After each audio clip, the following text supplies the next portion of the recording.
नमस्कार दोस्तों, कैसे हैं आप सभी। मैं सुमित कुमार एक्सीलेंट पॉइंट की क्लास में आपका फिर से एक बार स्वागत करता हूं। तो वीडियो को लाइक करें, शेयर करें और चैनल को अधिक से अधिक सब्सक्राइब करना ना भूलें। तो आइए आज की क्लास शुरू करते हैं। जैन धर्म। इससे पहले हमने पढ़ा था कि किस तरीके से जो सिंधु घाटी सभ्यता थी और उसका किस तरीके से अंत हुआ, और उसके बाद में ही लगभग 200 वर्ष बाद, 200 वर्ष तक कुछ नहीं हुआ, 200 वर्षों तक बाद उसमें क्या हुआ, एक और नई सभ्यता आई, वैदिक सभ्यता। और वैदिक सभ्यता आई, वो कौन लाए थे उसको? आर्य। और आर्यों ने किस तरीके से आपने पढ़ा था हमने क्या क्या उन्होंने नीति चलाई थी और क्या क्या वो प्रयोग करते थे, सारी चीजों A to Z हमने पढ़ ली थी। और उसके बाद में जब आर्य आए, आर्य के आने के बाद में यहाँ पर फिर अलग अलग क्या होने लगे, कुछ धर्म के बारे में अलग अलग विचार प्रस्तुत करने लगे लोग। तो वहीं पे ही कुछ धर्म बनने लगे जो बिल्कुल ईश्वर में विश्वास नहीं करते थे, जैसे कि एक था आपका बौद्ध धर्म और दूसरा जैन धर्म। तो एक एक करके ये बौद्ध धर्म और जैन धर्म पढ़ते चलेंगे। तो आज जो देखेंगे हम जैन धर्म के बारे में। जैन धर्म की पृष्ठभूमि क्या था? ये जितने भी धर्म थे, जैन धर्म हो चाहे बौद्ध धर्म हो, ये क्या करते थे? ये भगवान पे विश्वास नहीं करते थे। ये कैसे थे? बिल्कुल नास्तिक थे, ये किसी पे विश्वास नहीं करते थे। तो क्या था पृष्ठभूमि? जैन धर्म। जैन धर्म में जो कुल 24 तीर्थकार हुए अब तक, 24 तीर्थकार। और जैन धर्म के जो संस्थापक माने गए, वो कौन माने गए हैं? ऋषभदेव। ऋषभदेव को क्या कहते हैं और अन्य नामों से क्या पुकारा जाता है? आदिनाथ और वृषभनाथ, जो ऋषभदेव को ही माना जाता है। ये तो क्या है? ये संस्थापक हैं। अगर पूछ लेता है कि वास्तविक संस्थापक कौन है, तो वो महावीर स्वामी, इसके जो 24वें तीर्थकार थे, ये जैन धर्म के वास्तविक संस्थापक थे। तो दोनों क्वेश्चन में अंतर है। जो संस्थापक पूछता है तो ऋषभदेव है, और वास्तविक संस्थापक पूछता है तो महावीर स्वामी इसके वास्तविक संस्थापक हैं।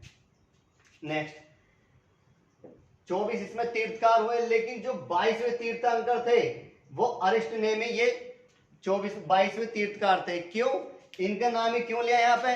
क्योंकि एक से ये 24वें और 22वें और 23वें, क्योंकि एक से लेकर और 24 तक जितने भी तीर्थकार हुए उसमें 1 और 22, मतलब ऋषभदेव और दूसरे अष्टनेमी, इनका जो वर्णन मिलता है, जो हमने ऋग्वेद पढ़ा था, जो सभ्यता थी वैदिक सभ्यता, उसमें ऋग्वेद था। ऋग्वेद में इन दोनों की जानकारी मिलती है और बाकी किसी की जानकारी नहीं मिलती। आगे जो 23वें तीर्थकार थे वो पार्श्वनाथ थे। पार्श्वनाथ ने काफी ऊंचे स्तर पे ले जाने की कोशिश की थी जैन धर्म को। तो आइए देखते हैं पार्श्वनाथ के बारे में। पार्श्वनाथ जन्म कहाँ हुआ था पार्श्वनाथ का? महावीर स्वामी के जन्म से लगभग 250 वर्ष पूर्व इनका जन्म हुआ था। महावीर स्वामी का जन्म कब हुआ था? 540 ईसा पूर्व में, और इनका जन्म लगभग इनसे 250 250 वर्ष पहले ही इनका जन्म हो चुका था। पिता कौन थे इनके? अशुसेन, जो काशी के राजा थे, इनके पिताजी थे पार्श्वनाथ के। माताजी वामादेवी, जो कौशल स्थल के राजा की पुत्री थी। पत्नी प्रभावती पार्श्वनाथ की। आगे इन्होंने क्या दिए थे? कुछ संकल्प दिए थे। संकल्प कैसे? मतलब शिक्षाएं और महाव्रत, 4 शिक्षाएं दी इन्होंने। अहिंसा, सत्य, असत्य, अस्तेय और अपरिग्रह, ये 4 इन्होंने संकल्प दिए थे। संकल्प मतलब क्या? अहिंसा मतलब क्या? मतलब हिंसा ना करना, लड़ाई झगड़े नहीं करने, बिल्कुल शांतिपूर्वक रहना है। दूसरा सत्य, मतलब झूठ नहीं बोलना, हमेशा सत्य के मार्ग पे ही चलना है। अस्तेय मतलब चोरी नहीं करनी, डकैती नहीं किसी तरीके की, अस्तेय। और नंबर चौथा आता है इसका अपरिग्रह। अपरिग्रह मतलब क्या? जो मतलब कि धन नहीं रखना, संपत्ति नहीं रखनी किसी तरीके से। ये 4 संकल्प दिए थे। लेकिन जो 5वां आया, जो महावीर स्वामी ने दिया था, ब्रह्मचर्य, ये महावीर स्वामी ने दिया था। ये पूछ लेता है कि जो पार्श्वनाथ थे इन्होंने कितने संकल्प दिए थे? 4 दिए थे, जिनको शिक्षा महाव्रत भी बोल सकते हैं। लेकिन जो 5वां ब्रह्मचर्य था वो किसने दिया था? महावीर स्वामी ने। आगे कुछ इनके पॉइंट है, मतलब जो किसने किस पर्वत के नीचे ज्ञान की प्राप्ति किया, कहां पर अपना मृत्यु को प्राप्त करे। तो कैलाश पर्वत ये पड़ता है आपका नेपाल में। और यहाँ पे जो ऋषभदेव ने क्या किया था, यहाँ पे भूखे रह के और कुछ समय बाद इन्होंने अपने शरीर को यहाँ पर त्याग दिया था। कहाँ पर? कैलाश पर्वत में, जो नेपाल में स्थित है। नेक्स्ट आता है संवेद पर्वत, ये कहाँ पड़ता है, झारखंड में। और पार्श्वनाथ का शरीर जो था, इन्होंने यहीं पे अपना, पार्श्वनाथ जो थे इन्होंने अपना शरीर का त्याग यहाँ पे किया था, जो झारखंड में पड़ता है। नेक्स्ट है विपुलांचल पर्वत, जो बिहार में पड़ता है। और यहाँ पे महावीर स्वामी ने क्या दिया था, यहाँ पर प्रथम अपना उपदेश दिया था महावीर स्वामी ने। एक बार फिर देख लेते हैं जल्दी से। जैन धर्म में टोटल 24 तीर्थकार हुए, और 24 तीर्थकार जो थे इन्हीं को ये क्या मानते थे, भगवान मानते थे। पहले जो तीर्थंकर थे वो कौन थे, ऋषभदेव, इनको आदिनाथ या ऋषभनाथ भी कहा जाता है। और इसमें 22वें तीर्थंकर अष्टनेमी और 23वें तीर्थंकर पार्श्वनाथ थे। जो अष्टनेमी और पार्श्वनाथ जो थे, ऋषभदेव सॉरी, अष्टनेमी और ऋषभदेव, इनकी जानकारी कहाँ पे मिलती है, ये पहले और 22वें इनकी जानकारी जो ऋग्वेद में इनकी जानकारी मिलती है। आगे पार्श्वनाथ का जन्म महावीर स्वामी के जन्म से लगभग 250 वर्ष पहले हुआ था। पिता कौन थे, अशुसैन काशी के जो राजा थे। माता वामा देवी कौशल स्थल के राजा की पुत्री थी ये। और पत्नी कौन थी, प्रभा देवी। 4 संकल्प दिए थे, जिनको शिक्षा और महाव्रत भी बोलते हैं। मतलब अहिंसा, सत्य, असत्य और अपरिग्रह, ये 4 दिए थे। 5वां जो ब्रह्मचार्य दिया था वो किसने दिया था, महावीर स्वामी ने। कैलाश पर्वत, यहाँ पर ऋषभदेव ने अपने शरीर का त्याग दिया था। और संवेद पर्वत, यहाँ पर पार्श्वनाथ ने अपने शरीर का त्याग दिया था। और विपुलांचल पर्वत में महावीर स्वामी ने प्रथम उपदेश दिया था यहाँ पर। आइए महावीर स्वामी के बारे में देख लेते हैं। महावीर स्वामी ये 24वें तीर्थंकर हुए, और 24वें तीर्थंकर थे, यही अंतिम इनके क्या थे, जैन धर्म के अंतिम संस्थापक या वास्तविक संस्थापक जो बोला जाता है वो इन्हीं को ही बोला जाता है। क्या हुआ, इनका जन्म हुआ था 540 ईसा पूर्व में।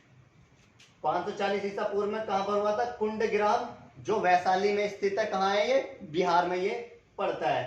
पिता कौन थे इनके, सिद्धार्थ, जो ज्ञात्रेय कुल के ये संस्थापक थे, सिद्धार्थ। अच्छा, इनके जो बौद्ध धर्म और जैन धर्म, इन्हीं में दोनों में कुछ क्वेश्चन ऐसे सेम से लगेंगे, जो कल हम किसको देखेंगे, बौद्ध धर्म के बारे में कुछ क्वेश्चन मिलते जुलते मिलेंगे यहाँ पे। माता कौन थी इनकी, त्रिशला, जो राजा चेटक की बहन थी। और किस तरीके से जो चेटक की बहन थी और चेटक की जो पुत्री थी, उसकी पुत्री का विवाह आगे जब हम पढ़ेंगे, जो बिंबिसार था, बिंबिसार से चेटक की पुत्री का विवाह बिंबिसार से हुआ था। पत्नी कौन थी इसकी, यशोधरा, महावीर स्वामी की। और पुत्री अन्नोजा या प्रियदर्शनी इसकी पुत्री थी। गृह त्याग कब किया था इसने, लगभग 30 वर्ष की आयु में गृह त्याग किया था। और लगभग 12 वर्ष तक ये इधर उधर भटकते रहे, और जैसे घूमते रहे 12 वर्ष तक, तो इनके शरीर पर एक भी वस्त्र नहीं बचा। तो ये नग्न अवस्था में बैठ गए, और बैठने के बाद में इन्होंने तभी से सोच लिया था कि मुझे वस्त्र धारण नहीं करने। इसी कारण ये जो था, जैन धर्म में क्या, नग्न अवस्था में ही बैठा जाता है, या नग्न अवस्था को ये मानते हैं। आगे 30 वर्ष की अवस्था में इन्होंने गृह त्याग किया था। जबकि जो गौतम बुद्ध थे उन्होंने 29 वर्ष की आयु में गृह त्याग किया, और लगभग 6 वर्ष की आयु में उन्होंने, जो गौतम बुद्ध थे, उन्होंने ज्ञान की प्राप्ति की थी, जो निरंजना नदी के तट पे की थी। इन्होंने कहां पे की थी, जाम्बिक ग्राम साल में, जो वृक्ष रिजुपालिका नदी के तट पे 12 वर्ष पश्चात की थी इन्होंने, 12 वर्ष बाद। बचपन का नाम क्या था, महावीर स्वामी के वर्धमान। ज्ञान प्राप्ति जाम्बिक ग्राम साल और वृक्ष रिजुपालिका नदी के तट पर, और गौतम बुद्ध ने निरंजना नदी के तट पे की थी। दामाद कौन थे इनके, महावीर स्वामी के, जिनका जो अन्नोजा थी या प्रियदर्शनी, इससे इनकी शादी हुई। कौन थे ये, जामाली। यही जामाली इनके दुश्मन भी थे और शिष्य भी थे, और दामाद भी ये जामाली थे इनके। आगे इनका महावीर स्वामी का गोत्र क्या था, कश्यप या इक्ष्वाकु इनका गोत्र था। मृत्यु लगभग 72 वर्ष की अवस्था में हुई, और मृत्यु कब हुई थी इनकी, 468 ईसा पूर्व में पावापुरी। और ये किस दिन हुई थी, दीपावली के दिन इनकी मृत्यु हुई थी। प्रथम उपदेश, मतलब उपदेश कहां पर दिया था इन्होंने, राजगृह में वराकर नदी के तट पे इन्होंने क्या दिया था, उपदेश दिया था। आगे प्रत्येक 9 वर्ष को क्या माना जाता है, जो जैन है, 9 अप्रैल, हाँ सॉरी, 9 अप्रैल को क्या मनाया जाता है, जो जैन जयंती मनाई जाती है किनकी, जैन धर्म वालों की, वो 9 अप्रैल को ही मनाया जाता है। अच्छा, जो महावीर स्वामी थे, ऐसा था, ये जब कुछ समय बाद ये तपस्या कर रहे थे, यहाँ से जाने के बाद लोगों को उपदेश दे रहे थे, तो वहां पे क्या थे, इनके दो शिष्य थे, श्वेतांबर और दिगंबर। तो क्या हुआ, जब वो वहां से लौट के आए तो इन्होंने अलग अलग कुछ ठान लिया था, मतलब अलग अलग हिसाब किताब बना लिया था, एक श्वेतांबर ने और दिगंबर में। क्योंकि ये क्या करते थे, जो श्वेतांबर था, श्वेतांबर के जो अध्यक्ष थे वो स्थूलभद्र, और दिगंबर के जो अध्यक्ष थे वो थे भद्रबाहु। श्वेतांबर के अध्यक्ष मतलब स्थूलभद्र, सहसे श्वेत और सहसे स्थूलभद्र। तो इसलिए पूछ लेता है कि श्वेतांबर के अध्यक्ष कौन थे, वो स्थूलभद्र, और दिगंबर के भद्रबाहु। क्या था यहाँ पे, ये क्या करते थे, श्वेतांबर वाले ये श्वेत वस्त्र धारण करते थे, जबकि दिगंबर वाले क्या करते थे, ये नग्न अवस्था में ये वस्त्र का इन्होंने त्याग कर दिया था। श्वेतांबर वाले क्या कहते थे, जो 19वें मल्लिनाथ को क्या मानते थे, मल्लिनाथ को ये महिला मानते थे, जबकि ये क्या मानते थे, दिगंबर में 19वें मल्लिनाथ को ये पुरुष मानते थे। महावीर को क्या मानते थे, श्वेतांबर विवाहित मानते थे, और जबकि दिगंबर अविवाहित इसको मानते थे। बहुत ज्यादा पूछ लेता है कि श्वेतांबर के अध्यक्ष कौन थे, स्थूलभद्र, और दिगंबर के भद्रबाहु। ये नग्न अवस्था को मानते थे और ये श्वेत वस्त्र को मानते थे। मतलब नग्न अवस्था बिल्कुल कोई भी वस्त्र किसी तरह का नहीं पहन के बिल्कुल अपने सीधे साधे तपस्या या इस तरीके से घूमते रहते हैं। क्योंकि जैन धर्म में क्या, यही महावीर स्वामी ने कहा है कि हमारी जो हम वस्त्र हमें धारण नहीं करने, लेकिन हमारे जो चारों दिशाएं हैं, उत्तर दक्षिण पूर्व पश्चिम, हमारे यही वस्त्र है, इसलिए हम जो चारों दिशाओं से ढके हुए हैं, इसलिए हमें वस्त्र की आवश्यकता नहीं है, इसलिए ये वस्त्र का प्रयोग नहीं करते थे। लेकिन श्वेतांबर वाले वस्त्र का प्रयोग करते थे। इसमें क्या था, ये महिलाओं के लिए, महिलाओं को नहीं मानते थे कि महिला जैन धर्म नहीं अपनाएंगी, लेकिन श्वेतांबर वालों ने कहा कि महिला इसको अपना सकती है जैन धर्म को, और वो भी कौन से वस्त्र में, सफेद वस्त्र में। इसलिए जो जैन धर्म है वो दो भागों में बटा, और इसके जो श्वेतांबर और दिगंबर इसके वो थे आगे। इसके कुछ वो माने गए हैं, जैसे कि कुछ चिन्ह माने गए हैं, प्रतीक भी बोल देते हैं इनको, प्रतीक। जैसे कि ऋषभनाथ, ऋषभनाथ किसका, इनका जो प्रतीक था वो क्या था, वृषभ। वृषभ को बैल भी बोल देते हैं और सांड भी बोल देते हैं। वृषभ इनका प्रतीक था। अजीतनाथ इनका हाथी था, और संभवनाथ इनका घोड़ा था, और सुमतिनाथ ये सारस का इनका प्रतीक था। मल्लिनाथ ये कलश था, कलश हमने कल पढ़ा था, जो वैदिक सभ्यता थी उसमें किस तरीके से कलश क्या था वो दिखाया गया था उसमें। पार्श्वनाथ ये किसका, इनका क्या प्रतीक था, सांप का, और महावीर स्वामी का वो सिंह का था। एग्जाम में बहुत अधिक पूछ लेते हैं, ऋषभदेव का, ऋषभनाथ का पूछता है, और महावीर स्वामी का, सबका पूछ लेता है। तो हमेशा एग्जाम में यहाँ से पढ़ के जाइए, क्योंकि यहाँ से हमेशा क्वेश्चन बहुत अधिक आते हैं। तो ये महावीर स्वामी के बारे में था। कुछ थोड़ा सा और रह रहा है अभी, उसको और देख लेते हैं। आप स्क्रीनशॉट लीजिए इसका।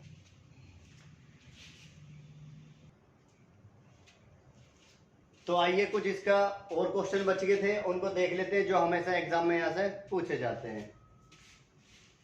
जिस तरीके से बौद्ध धर्म में त्रिरत्न थे, बुद्धम संघ, ठीक उसी तरह से जो जैन धर्म थे इसमें भी कुछ त्रिरत्न दिए गए हैं। सबसे पहला आता है इसका सम्यक ज्ञान, मतलब वास्तविक जो ज्ञान होता है, जो किसी एक स्थान में बैठ के जो ज्ञान प्राप्त किया जाता है, मतलब किसी की सहायता नहीं ली जाती, वो क्या था, सम्यक ज्ञान। इसी को क्या नाम दे दिया गया, वास्तविक ज्ञान इसका नाम था। दूसरा था सम्यक दर्शन, मतलब सत्य में विश्वास, हमेशा सत्य में विश्वास रखना है, किसी तरह से किसी की बातों में नहीं आना, ये दूसरा था। और तीसरा था सम्यक चरित्र, मतलब इंद्रिया व कर्मों पर पूरी तरह से नियंत्रण। जैसे कि जब तपस्या करेंगे या कहीं पर बैठेंगे और पूरी तरह से जो इंद्रियां है हमारे शरीर की, उन पर नियंत्रण रखना ही वो क्या कहलाता है, सम्यक चरित्र। और इसमें आता है कर्मों पर नियंत्रण, मतलब इन्होंने ये कहते थे कि इंसान जैसा कर्म करेगा वैसे ही उसको फल प्राप्त होगा।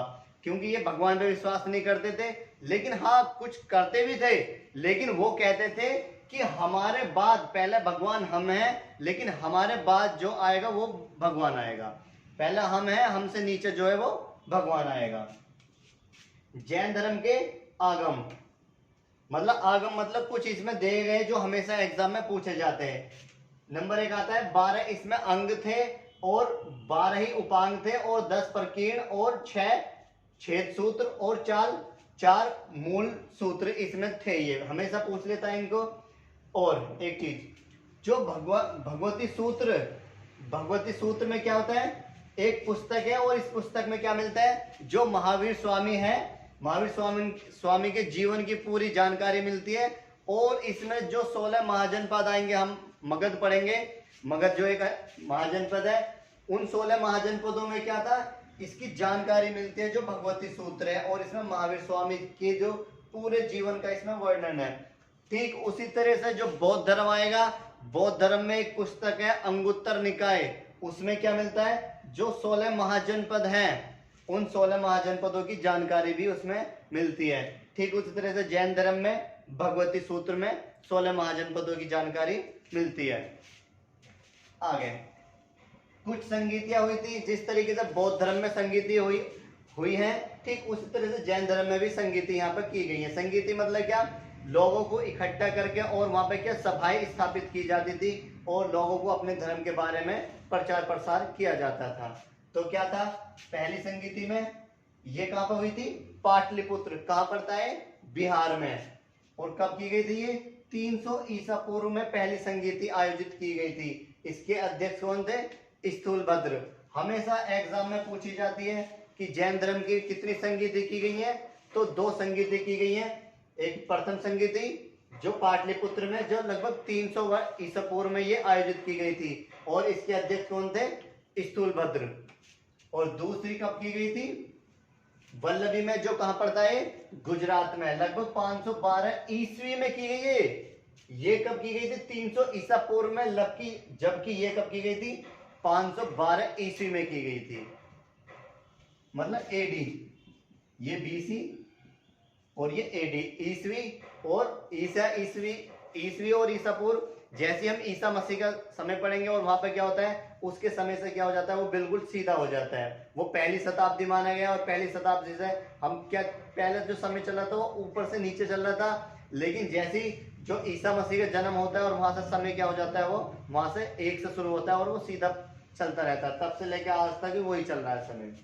द्वितीय संगीति वल्लभी गुजरात में की गई थी, लगभग 512 ईस्वी में की गई थी। इसके अध्यक्ष कौन थे, देवधरीगण और क्षमा श्रमण, दोनों में से किसी को पूछ लेता है तो इसके अध्यक्ष थे।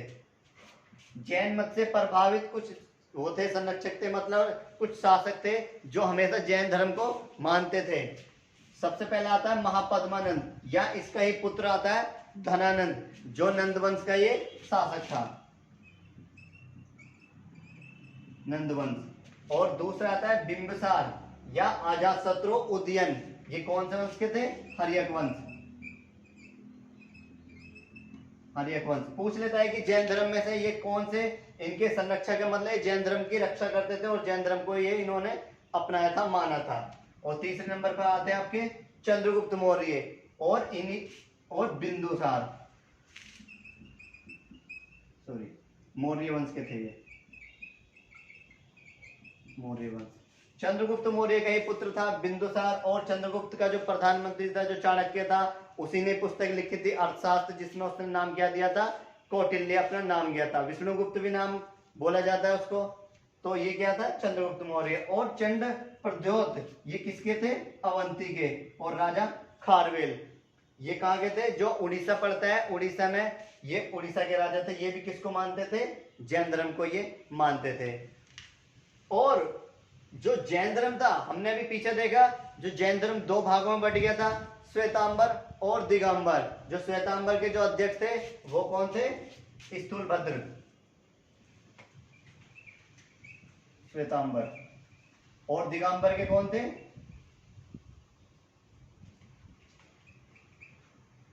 भद्रबाहु।